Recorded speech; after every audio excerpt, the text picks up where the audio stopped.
WhatsApp दोस्तों, तो कैसे हो आप लोग। उम्मीद करता हूँ कि आप सब बढ़िया होंगे और सब मजे में होंगे और आपकी जो 11th क्लास की क्रैक करने की जो प्रिपरेशन है वो भी बहुत अच्छी चल रही होगी। तो दोस्तों आज अपना जो सेशन होने वाला है वो होने वाला है चैप्टर 2 का पार्ट 1। तो दोस्तों मैंने फर्स्ट पार्ट अपलोड कर दिया है यूट्यूब पे। उम्मीद करता हूँ कि आपने देख लिया होगा और आज नोट्स बना लिए होंगे। तो दोस्तों लेट्स स्टार्ट दोस्तों। तो भाई आप इस देखो, पहले चैप्टर में अपन ने पढ़ा था बेसिक इकोनॉमिक होती क्या है, माइक्रो इकोनॉमिक, मैक्रो इकोनॉमी, और अपन ने थोड़े बात करी थी इकोनॉमी के टाइप्स की बात करी थी। अब अपन बात करेंगे कि प्रॉब्लम कैसे अराइज होती है। चैप्टर 2 का नाम है basic problem of the economy. Economy की क्या बेसिक प्रॉब्लम है, ठीक है दोस्तों। तो क्या बोलता है फर्स्ट पॉइंट, अपन फर्स्ट लाइन पढ़ते हैं। तो भाई मेरे साथ ही प्लीज अपने नोट्स बना लो और मेरे साथ ही लिखने लग जाओ, ठीक है दोस्तों। और प्लीज अगर आप रेडी हो इस सेशन को कंटिन्यू करने के लिए तो प्लीज थम्स अप दे दो। हाँ, मेरे को पता है मेरे 11th क्लास के सुपरस्टार ऑलवेज रेडी रहते हैं। तो दोस्तों स्टार्ट करते हैं कि every economy has some basic problem. हर इकोनॉमी के अंदर कुछ ना कुछ इकोनॉमिक प्रॉब्लम होती है। These are known as the basic problem of the economy. वो बेसिक प्रॉब्लम इकोनॉमी होती है। तो अब बात करते हैं, देखो मैं आपको एक ना बता देता हूँ बोल के कि बेसिक प्रॉब्लम कैसी कैसी होती है। देखो अराइज कैसी होती है बेसिक प्रॉब्लम। एक तो अनलिमिटेड बॉन्ड्स। भाई ह्यूमन की बहुत ज्यादा अनलिमिटेड बॉन्ड्स है, ठीक है। अपने पास जो रिसोर्सेज है ना वो बहुत ही कम है अपने रिसोर्सेज। और तीसरा है अल्टरनेटिव यूज ऑफ रिसोर्सेज। भाई एक रिसोर्सेज है ना वो 2 या 3 4 जगह यूज होते हैं। तो ये ही 3 ऐसे पॉइंट है जो कि अपने प्रॉब्लम को डिफाइन करते हैं, जो कि अपने इकोनॉमिक प्रॉब्लम को डिफाइन करते हैं। अब बात करते हैं कि टाइप बता दो भाई, type of the basic problem of the economy. Basic problem के टाइप बता दो कौन कौन से। देखो फर्स्ट, एक मिनट रुको। First, what to produce and how much. कितना, क्या प्रोड्यूस करे और कितनी क्वांटिटी में प्रोड्यूस करे। क्या प्रोड्यूस करे और कितनी क्वांटिटी में प्रोड्यूस करे, ठीक है। अब हाउ टू प्रोड्यूस, कैसे प्रोड्यूस करे। जो गुड्स एंड कमोडिटी अगर अपन बना रहे, कुछ गुड्स एंड सर्विस अगर बनाने तो कैसे प्रोड्यूस करे। तीसरी प्रॉब्लम आती है फॉर हुम टू प्रोड्यूस। अरे किसके लिए प्रोड्यूस करे। आज मान लो क्या नाम है कोई प्रोडक्ट बना रहा हूं मैं, मान लो कोई क्या नाम है एक प्रोडक्ट बना रहा हूं, किसके लिए प्रोड्यूस करूं। चाहे वेदर मैं अपर लेवल के लिए करूं, मिडिल लेवल के लिए करूं या लोअर लेवल के लिए प्रोड्यूस करूं जो गुड्स मैं बना रहा हूं। फोर्थ आता है how to achieve the fuller utilization of resource. जो रिसोर्स मैं यूज कर रहा हूं वो मैं कैसे फुल्ली यूटिलाइज करूं। फोर्थ प्रॉब्लम ये आती है। फिफ्थ प्रॉब्लम आती है how to attain efficiency in production and distribution. Production and distribution में अपन एफिशिएंसी कैसे क्रिएट करें, that is the fifth problem.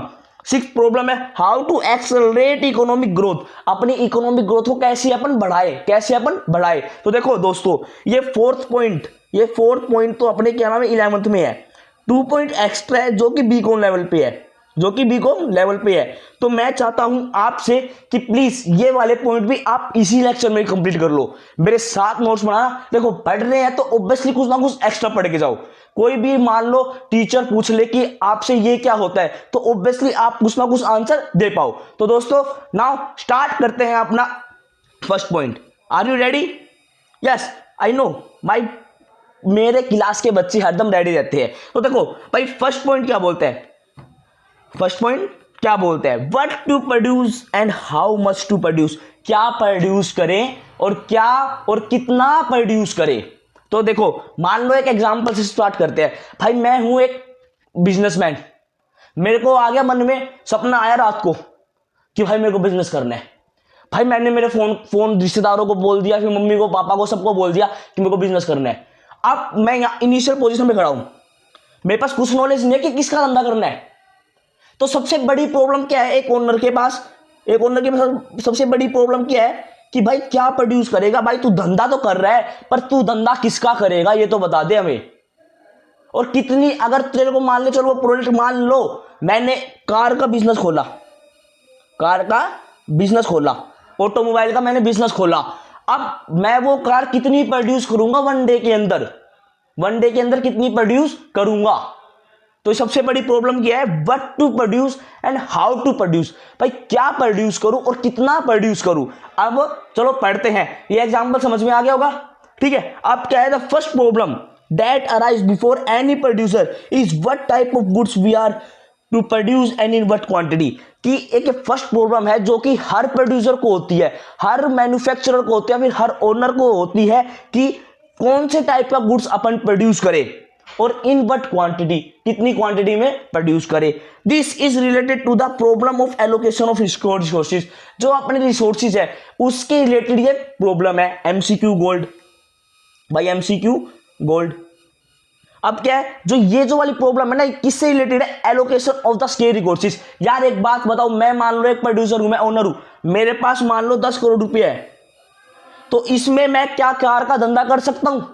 इसमें क्या मैं कार का धंधा कर सकता हूं? हाँ, ऑब्वियसली कर सकता हूं। तो ये ही रिलेटेड है क्या? Allocation of resources. वेदर मान लो कि मेरे पास मान लो कम से कम ओनली 50 लाख रुपीज होते हैं, ओनली 50 लाख रुपीज होते, तो क्या मैं कार का बिजनेस कर पाता? नो भाई, नहीं होता कार का बिजनेस, रियलिटी में नहीं होता। अगर अपन ऑटोमोबाइल कंपनी खोल रहे हैं तो ऑब्वियसली 50 लाख में कोई कंपनी नहीं खुलती, ठीक है। तो ये बोलते हैं कि ये जो प्रॉब्लम है ना, ये एलोकेशन ऑफ रिसोर्सेज के ऊपर डिपेंड है, ठीक है। एमसीक्यू गोल्ड है दोस्तों।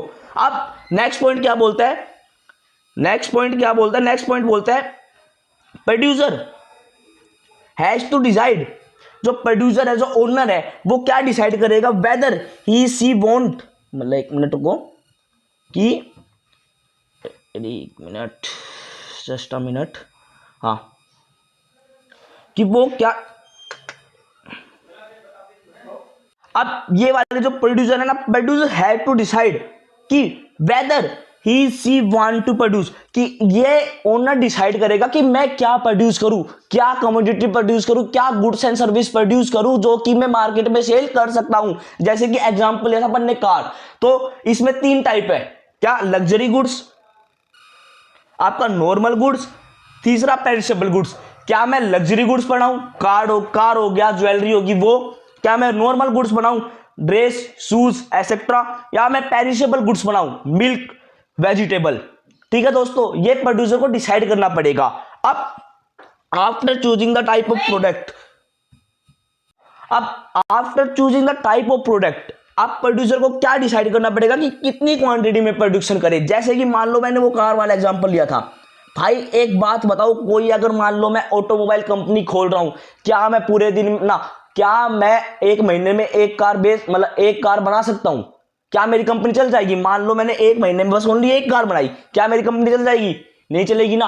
तो इसमें यही बताता है कि आप जो कार प्रोड्यूस कर रहे हो ना, तो वो कितनी कम क्वांटिटी में बनाओगे, वो कितनी क्वांटिटी में आप प्रोड्यूस करोगे, ठीक है। अब ये किसके ऊपर डिपेंड होगा? अब बोलते हैं, अब selection of goods and its quantity depend. भाई वो कैसे डिपेंड करेगा? कि market demand of the area, जो कार आप प्रोड्यूस कर रहे हो क्या उसकी मार्केट में डिमांड है? तो क्या उसकी मार्केट में डिमांड है, जब भी क्या नाम है आप उसके हिसाब से क्वांटिटी बनाओगे। जैसे कि मान लो आपने जो कार मान लो मैन्युफैक्चर करके बना के रख दी, अब उसकी डिमांड है मार्केट में, तो ऑब्वियसली आप क्वांटिटी अपनी प्रोड्यूस ज़्यादा करोगे। और दूसरा जियोग्राफिकल कंडीशन अराउंड मार्केट, कि आपका जो जियोग्राफिकल कंडीशन है वो कैसी है मार्केट के लिए, ठीक है दोस्तों। तो इस 2 कंडीशन के ऊपर डिपेंड करेगी कि आपको कितनी क्वांटिटी प्रोड्यूस करनी है। तो मैं उम्मीद करता हूँ कि आपको ये first point, what to produce and how to produce, समझ में आ गया होगा।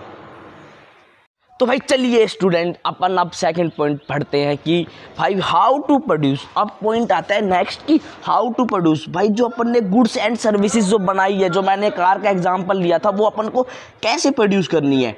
अपन ने जो कार का एग्जांपल लिया था कि जो अपन ने जो क्वांटिटी है, मतलब जो अपन ने जो प्रोडक्ट है, जो गुड्स एंड सर्विसेज है, वो अपन कैसे प्रोड्यूस करें, कि वो कार अपन लेबर लगा के प्रोड्यूस करें या फिर मशीनरी से प्रोड्यूस करें। अब बात आती है उसकी, तो अपन चलो पढ़ते हैं कि क्या बोलता है। After choosing the type of product and its quantity, the next problem arise before the product is how to produce and how to produce the selected product.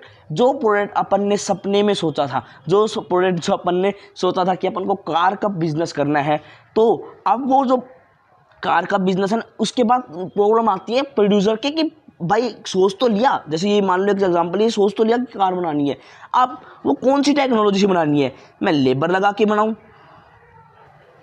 या मैं कैपिटल या फिर मशीनरी बना के, ठीक है दोस्तों। अब ये नेक्स्ट प्रॉब्लम आती है, तो क्या बोलते हैं, this problem relate with production technology, MCQ gold. जो ये जो क्या नाम है प्रॉब्लम है ना, ये प्रोडक्शन टेक्नोलॉजी के ऊपर कंट्रोल होते हैं, फिर डिपेंडेंट होती है। ठीक है दोस्तों, अब बोलता है कि production technology generally of two kind, मतलब जो क्या नाम प्रोडक्शन टेक्नोलॉजी है ना वो दो भागों में बांटी गई है। तो क्या बोलता है फर्स्ट इसमें कि labour intensive technology, it means, भाई नाम से ही पता चल रहा है लेबर इंटेंसिव, मतलब लेबर की जो क्वांटिटी है वो ज़्यादा रहेगी इंस्टेड ऑफ योर क्या नाम है कैपिटल। तो क्या बोलते हैं, it mean that which use comparatively large amount of labour and small does of capital, कि हाइयर अमाउंट ऑफ क्या नाम किस में यूज़ हो, हाइयर अमाउंट किस लेबर में यूज़ होगी, मतलब हाइयर अमाउंट ऑफ पॉपुलेशन अपनी लेबर में इंक्लूड होगी, और स्मॉल अमाउंट अपना किस में होगा, कैपिटल में। ठीक है ना, अपन ये नहीं कह सकते कि कंप्लीट पूरी लेबर की कोई नहीं चलता। अगर मान लो आज अपन कार भी बनाएंगे, कार का अगर मान लो अपन ऑटोमोबाइल कंपनी भी खोल लेंगे तो ऑब्वियसली उसके अंदर कुछ ना कुछ मशीनरी की यूज़ पड़ेगी अपन को। ठीक है, अब इसमें क्या बोलता है, use of labour is greater than the use of capital. Labour intensive technology में अपना यूज़ लेबर का बहुत ज़्यादा होता है, मतलब ग्रेटर देन होता है इंस्टेड ऑफ देयर कैपिटल। ठीक है दोस्तों, ये भी एक MCQ गोल्ड है, या फिर एक नोट मान के आप अगर पॉइंट आए तो प्लीज़ लिख के आना इसको। ठीक है दोस्तों, अब सेकंड पार्ट के अंदर बढ़ते हैं अपन। तो सेकंड पार्ट क्या बोलता है, कैपिटल इंटेंसिव टेक्नोलॉजी।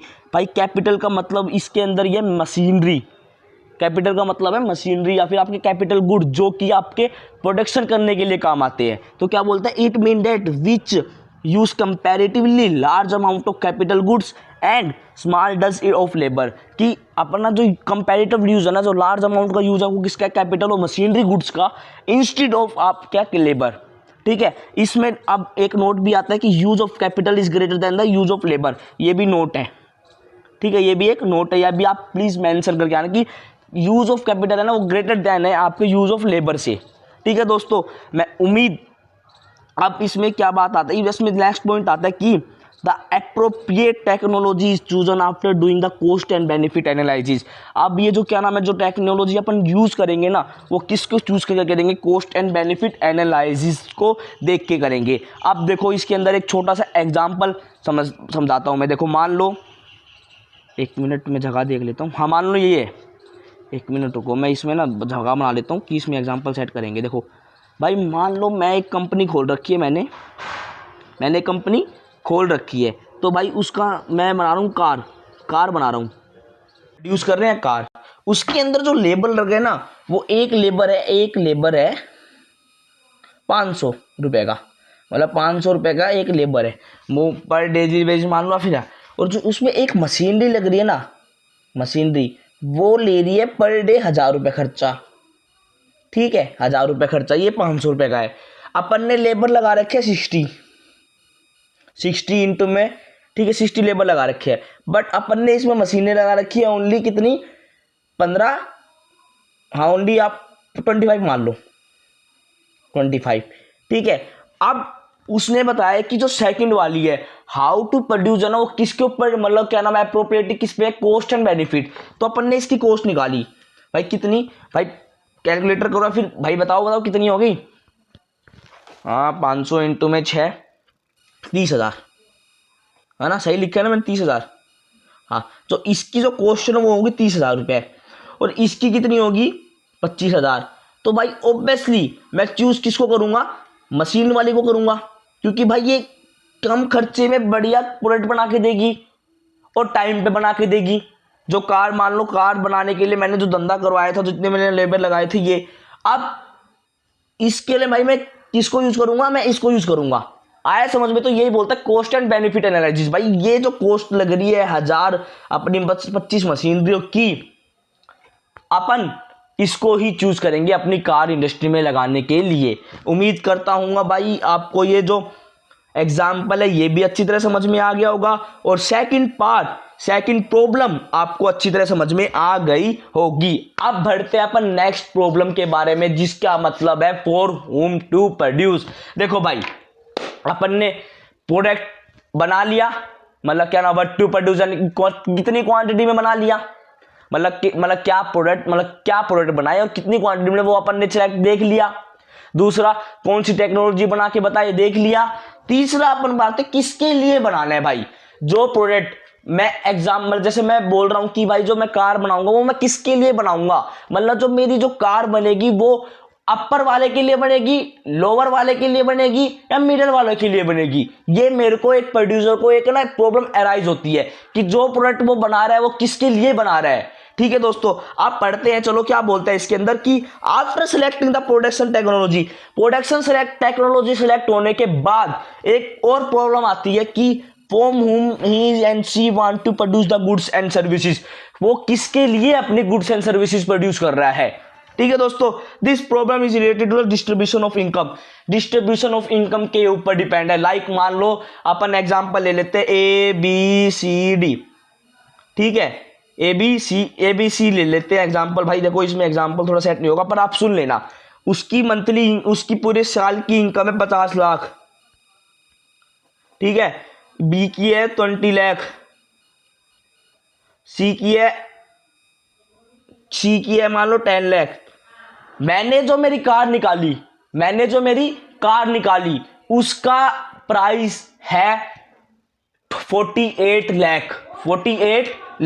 तो मेरे को एक बात बताओ, क्या सी खरीद सकता है मेरी कार? नहीं खरीद सकता। क्या बी? देखो बी अफर्ट करके खरीद सकता है, भाई वो एग्जाम्पल लिया था ना जैसे कि भाई अब वो ए ले सकता है क्योंकि ए की जो मंथली जो ईयर की सैलरी है वो 50 लाख है, तो वो ऑब्वियसली वो उसको बाय कर सकता है। अब ये बोलता है this problem is related to the class of society, के ऊपर ये प्रॉब्लम क्या है, बेस्ड है। तो किस पे? अपर क्लास है, मिडिल क्लास और लोअर क्लास की जो अपन जो क्या नाम है जो प्रोडक्ट बनाएंगे ना वो किसके ऊपर है कि अपर क्लास के ऊपर है, मिडिल क्लास के ऊपर है, लोअर क्लास के ऊपर। ठीक है, उम्मीद करता हूँ आपको इतना जितना मैंने समझाया है वो अच्छी तरह समझ में आ गया होगा। तो दोस्तों प्लीज़ अगर समझ में आ गया है तो प्लीज़ इस वीडियो को अच्छी तरह लाइक करना है, कमेंट करना है एंड शेयर भी करना। अब अगर अपन आगे बढ़ते हैं कि every producer has to choose which range of society he will going to target. भाई हर प्रोड्यूसर को, मान लो मैं कार बनाने वाला हूँ तो मेरे को ये पता होना चाहिए कि मैं किसको टारगेट करूँगा। जैसे कि एग्जांपल कि भाई पहले एक नैनो कार निकली थी, टाटा ने वो टारगेट करी थी कि ये वाली जो कार है वो मिडिल वालों के लिए है। उन्होंने बहुत सस्ती कार निकाली थी, उनको टारगेट था कि भाई ये क्या नाम है मिडिल वालों बच्चों के, मतलब मिडिल फैमिली वाले के लिए निकाली गई कार है। This is done by the analysing the पर capital income of the area.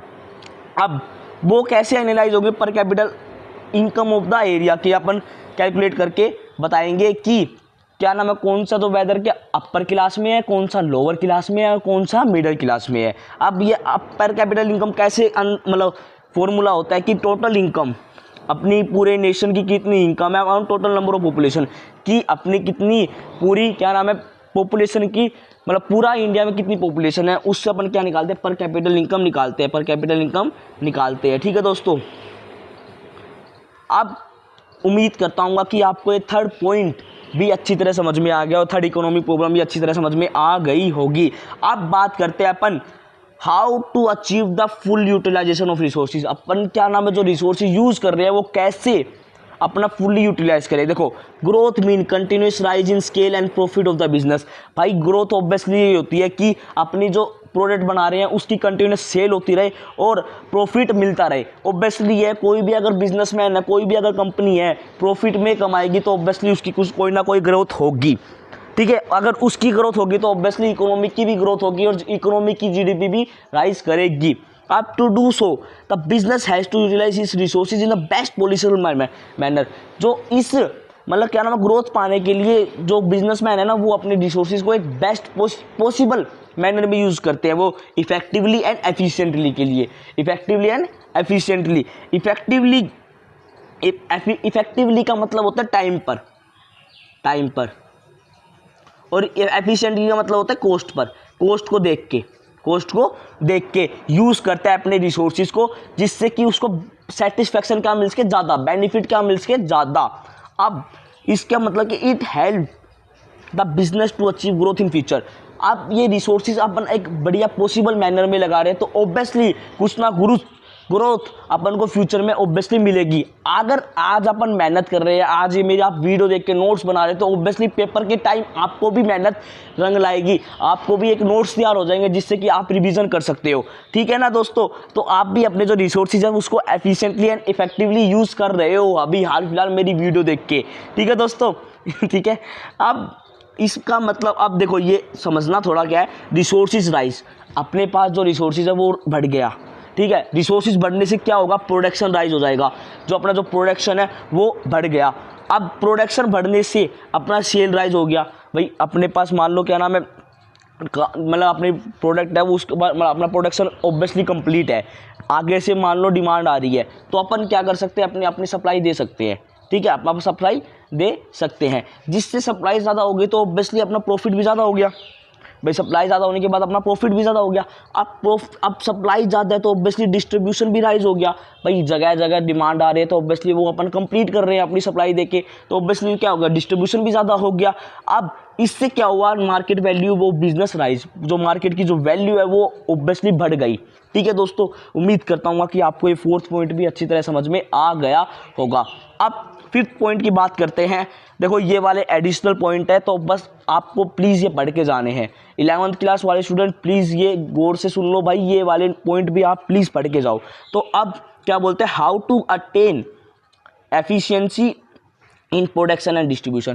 Production and distribution में अपन एफिशिएंसी कैसे अटेन करें, कैसे अपन प्राप्त करें। ठीक है, तो क्या बोलते हैं, efficient production refer to the situation in which production of goods can not be increase unless production of another goods is decreases. देखो एफिशिएंट जो प्रोडक्शन है ना, वो कैसे, वो ऐसी सिचुएशन होती है जिसमें जो प्रोडक्शन ऑफ गुड्स है ना, जो गुड्स का अपन है ना प्रोडक्ट मतलब बना रहे हैं ना, तो वो इंक्रीज नहीं होगी दूसरे को गुड्स को इफेक्ट करके। मतलब मान लो जैसे कि एग्जांपल लेते हैं कि मान लो मैं क्या नाम है, टी बना रहा हूँ, मतलब हाँ एक एग्जांपल है, मैं टी बना रहा हूँ, कॉफ़ी बना रहा हूँ। मान लो मैंने टी की प्रोडक्शन करी, अब टी की प्रोडक्शन करने के बाद भाई ये नहीं होना चाहिए कि अपनी कॉफ़ी की जो प्रोडक्शन है वो कम हो गई, ये इसके ऊपर इफेक्ट नहीं पड़ना चाहिए। भाई ये दोनों लगातार सेम चलने चाहिए, दोनों लगातार सेम चलने चाहिए। मान लो जितनी क्वांटिटी में अपन टी प्रोड्यूस कर रहे हैं, तो ऑब्वियसली उतनी क्वांटिटी में अपन कॉफ़ी प्रोड्यूस कर रहे हैं, उसको बोलते हैं एफिशिएंट प्रोडक्शन। ठीक है, अब effect distribution refer to a situation in विच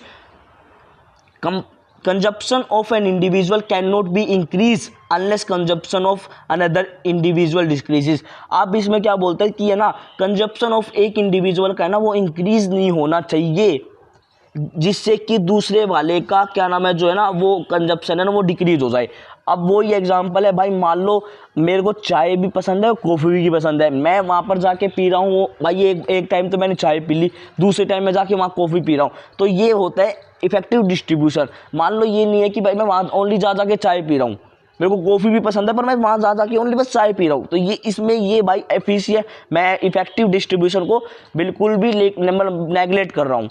ठीक है दोस्तों, तो मैं उम्मीद करता हूँ कि ये वाले पॉइंट आपको समझ में आ गया होगा। अब बात करते हैं नेक्स्ट एंड लास्ट पॉइंट। तो दोस्तों अगर वीडियो अच्छी लग रही है तो प्लीज़ इसको लाइक करना, कमेंट भी करना और शेयर भी करना। तो अपन अब लास्ट पॉइंट पढ़ते हैं और ये वाला लेक्चर एंड करते हैं। तो लास्ट पॉइंट क्या बोलते हैं, how to accelerate economic growth. Economic growth को अपन कैसे एक्सेलरेट कर सकते हैं, कैसे राइज कर सकते हैं। तो देखो इसके थोड़े थोड़े पॉइंट अपन ने अभी फोर्थ पार्ट में भी पढ़े थे, बट अब भी थोड़ा और पढ़ते हैं। On the main problem of the economy is the problem to increase production.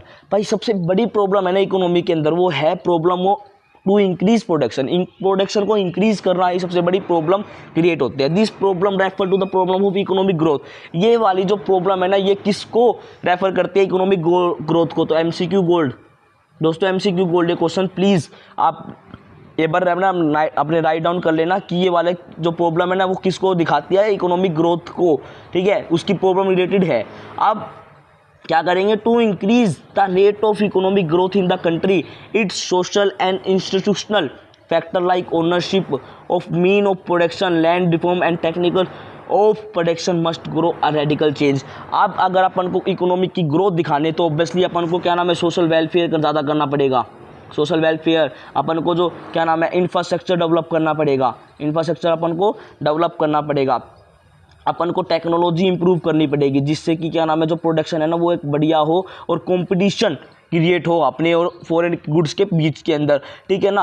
अब उसके अंदर क्या जो अपने जो लैंड रिफॉर्म हो गया, जैसे कि मान लो अपन को सी पोर्ट ये सब क्या करना पड़ेगा, अपन को बढ़िया तरीके से इंफ्रास्ट्रक्चर डेवलप करना पड़ेगा अपने इंडियन इकोनॉमी के अंदर, जिससे कि अपनी जो इकोनॉमी क्या है ग्रोथ हो सकती है। तो दोस्तों मैं उम्मीद करता हूँ कि आपको ये वाला लेक्चर बहुत ही बढ़िया समझ में आ गया होगा। तो समझ में आएगा तो प्लीज़ इसको लाइक करना, कमेंट करना, और हाँ, और जो भी अगर मान लो कोई भी दिक्कत है तो प्लीज़ कमेंट सेशन में बताना। तो दोस्तों मिलते हैं नेक्स्ट वीडियो में। फर्स्ट पार्ट ऑलरेडी अपलोड है, ये सेकंड पार्ट का सेकंड चैप्टर का ये फर्स्ट पार्ट है। तो उम्मीद करता हूँ कि आप सब बढ़िया करोगे। ओके बाय बाय, मिलते हैं नेक्स्ट वीडियो के अंदर।